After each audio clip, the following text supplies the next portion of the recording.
Donc Samuel Vandal, je suis agriculteur en Seine-et-Marne et je suis président de France Carbone Agri. France Carbone Agri, à l'origine, c'est une initiative du monde ruminant lancée en 2019 au moment de l'élaboration du label bas carbone pour justement diminuer les émissions de CO2 et augmenter la séquestration sur l'élevage ruminant.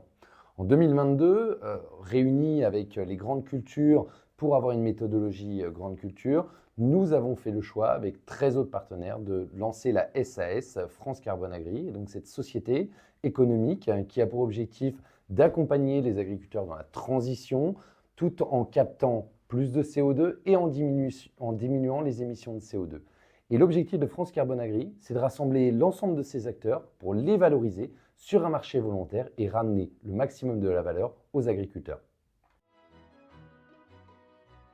Le métier d'agriculteur, il est divers, il est multiple. Un agriculteur, c'est avant tout un producteur de matières premières, et on le voit bien, et on l'a vu durant le Covid, l'importance de notre souveraineté alimentaire. Mais l'agriculteur, c'est un métier à multifacettes, c'est un comptable, un mécanicien, un technicien, et aujourd'hui, c'est une personne qui est centrale pour faire en sorte de pouvoir atteindre la neutralité carbone à horizon 2050. C'est d'être capable de participer à l'effort collectif, de diminuer les émissions de CO2, d'augmenter sa séquestration de CO2, tout en maintenant, voire en amplifiant le pouvoir économique de nos exploitations, c'est-à-dire d'avoir des exploitations plus autonomes, plus résilientes et qui respectent mieux l'environnement. Aujourd'hui, un agriculteur qui s'engage dans la démarche va déjà dans un premier temps faire un bilan, un T0, qui va reprendre l'ensemble de ces éléments techniques et économiques durant les 3 dernières années et qui va pouvoir permettre de faire une balance sur la partie des émissions et de la séquestration du CO2. À partir de ce moment-là, on va accompagner l'agriculteur, lui faire des préconisations d'amélioration, c'est-à-dire pour diminuer encore plus les émissions de CO2, mais aussi augmenter la séquestration via le sol, et de l'accompagner dans un projet. France Carbone Agri va le notifier au ministère de la Transition écologique, va le labelliser, et ensuite l'agriculteur va partir sur un projet de 5 ans. Durant ces 5 années, il va mettre en place un certain nombre de pratiques, de méthodologies, que ce soit par exemple l'âge au premier vélage sur l'élevage, que ce soit sur les cultures intermédiaires en grande culture et ou protéagineux, sur semis en trèfle violet par exemple dans des prairies ou autres, qui vont permettre justement de bénéficier de ces réductions et de sa séquestration en plus. Mais qui va surtout permettre d'aller sur l'autonomie, la résilience et l'environnement de l'exploitation.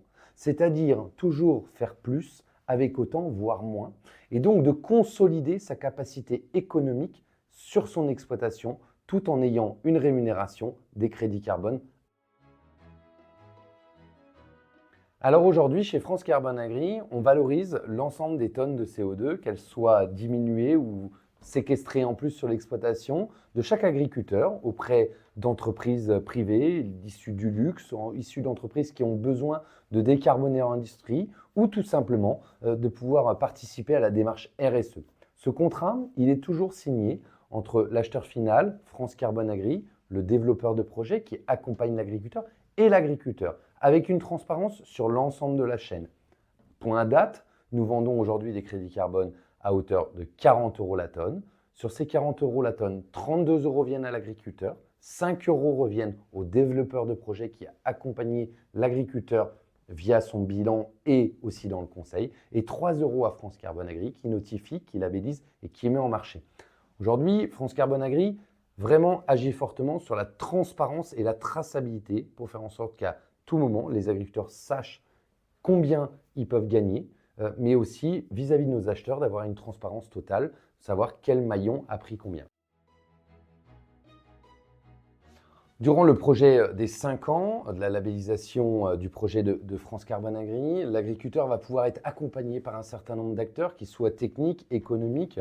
Il y a les coopératives, les organisations de producteurs, bien sûr les chambres d'agriculture qui vont justement servir la cause et donc qui vont permettre à l'agriculteur d'atteindre plus facilement l'ensemble des objectifs fixés.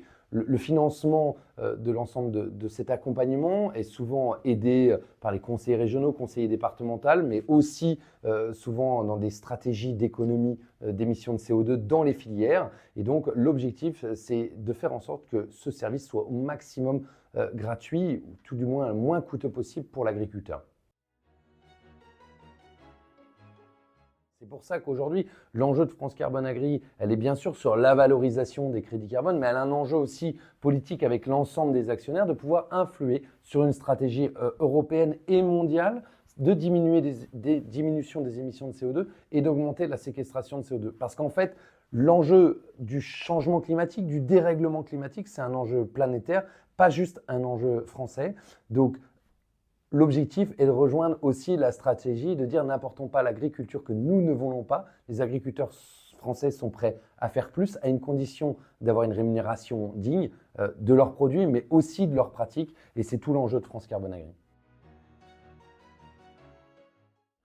La réponse que je fais à ces agriculteurs, elle est assez simple, c'est déjà de pouvoir faire un diagnostic carbone sur leur exploitation. On a toujours l'impression d'avoir énormément avancé, d'avoir fait énormément de démarches, mais il nous reste énormément d'indicateurs à mettre en place sur nos exploitations. Et bien sûr, un certain nombre d'agriculteurs qui sont passés par exemple en semi-direct, en pâturage tournant ou autres, ont déjà énormément avancé. C'est pour ça qu'on travaille avec les instituts techniques pour pouvoir aussi avoir comme moyenne de référence sur ces exploitations-là des moyennes régionales qui permettraient quand même de récompenser ces agriculteurs qui ont déjà entamé cette transformation et cette transition.